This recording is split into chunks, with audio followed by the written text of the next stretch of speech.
Very good afternoon, sir. Thank you for joining us and welcome to BIMSTEC Business Conclave 2023.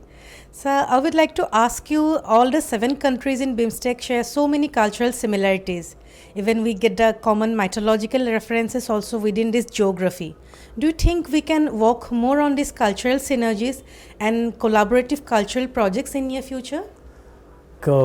Fortunately, I'm working in Guwahati and almost 13 years I'm there, and I got opportunity to visit neighboring countries, especially Bangladesh 3 times, and also some border areas of Myanmar and Bhutan, which is only 100 kilometers from Guwahati.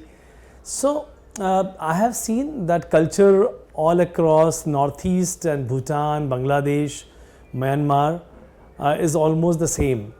And I, as a student of geography and geology, have a concept in political geography called frontiers and boundaries. So we have boundaries. We have such a big boundary with Bangladesh in Northeast India. We have a boundary with China, boundary with Bhutan, boundary with Myanmar. But this is the physical boundary. And I would say that this physical boundary could not stop the cultural mixing of these countries. And the frontier, which is the concept of culture, that goes deep beyond the boundaries. So a lot of Indian culture is there in almost the whole Bangladesh, a lot of areas of Bhutan, a lot of areas of Myanmar, and also some areas of China. So the cultural similarities is there, but I would say Bhutan, Bangladesh and Myanmar are very close to our culture. Business, BIMSTEC is doing a great job and they are doing a conclave here.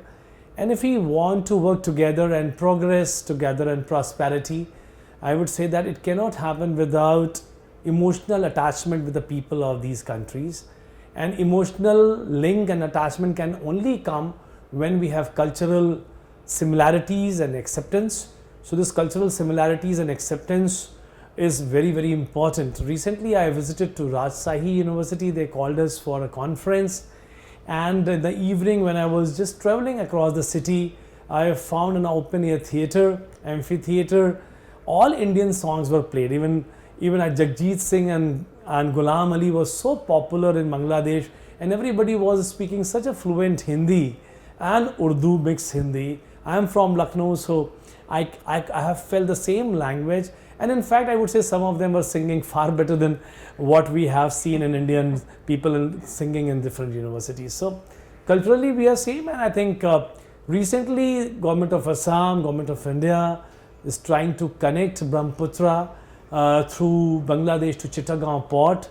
The chicken neck which is there in between Northeast and India, mainland India, I would say that it will be obviously a little concern for all of us from the very beginning. But once this route will start through Bangladesh, the all transportation and everything which is happening all across Bangladesh starts from Calcutta, Hubli to all the way from Chicken Neck to Northeast India will be eased out. And I think mutual cooperation will give mutual prosperity. And in the era when the whole world is shifting towards Southeast Asia, and I think it is very important step taken by BIMSTEC and ICC. Yes, sir. And it's fascinating. The countries are more open to dialogue and joint program when they come to a mutually beneficial platform like BIMSTEC. How do you think it can be beneficial to the education sector? Look, education sector again is like, I'm into education from the very beginning, my domain. So I can say we have students from Bhutan, we have students from Bangladesh, we are having students from other neighboring countries also, and some countries from Middle East and Africa. But I think education is second most important factor to bring people together. Culture is the first, because if people are not educated, they can have mutual cultural exchanges. But if they are educated, they can have academic exchange. So if the students are coming from there and our students are going to these countries, and mutually we are competing, healthy competition, and also trying to support each other the way once upon a time India has done for the whole world at least India and neighboring country together can do it for Southeast Asia. And India, when it is going to be superpower of a 7 billion trillion economy in 2030, I think it is impossible to achieve those targets without mutual cooperation, and education is going to be the most instrumental, because this is the time of innovations.